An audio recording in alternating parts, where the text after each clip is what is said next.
Thanks for tuning in.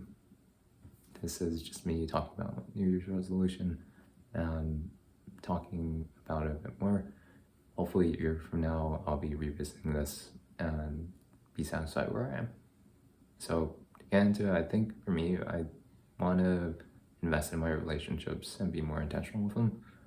I think for this, it's like just invest in friendships a lot more and relationships a lot more in terms of checking in with friends and just reaching out to old friends and sort of like rekindling just like older, maybe just like sort of lost connections that were really good back in the day and could use some touching up in terms of things.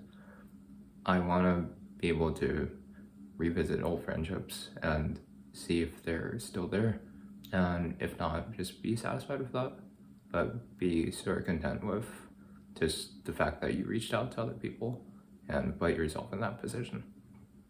I think for that, it's just coming to a realization that as you become older, whether it's just like college grad or just an adult in general, that just people just come and go in your life, and just sort of being okay with that as a concept, but just being able to just let it pass and be sort of okay with it.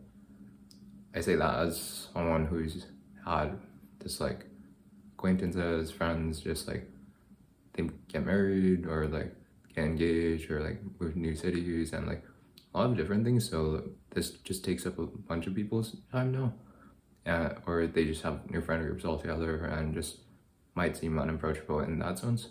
But it's sort of up to you to just sort of like break down those walls in terms of that sense. On a less somber note, I'd say another way to approach like this New Year resolution thing, it's actually something I saw on like TikTok, but it was like you break it down into like say like 12 like mini challenges, where it's like on the month of say like January, I want to do like the small thing, say like read X articles every day. On say like February, I want to say like walk for half an hour every day, or just small digestible ones that are easier to tackle in life than like a full year-long one, and see how to go from there. So think of it sort of as if like you're watching like Wheezy Waiter go about like his challenges if you consume his content, but just in a similar manner or fashion. I think that's about all I have here today, but thanks for tuning in and if you made it this far. As always, don't forget to be awesome.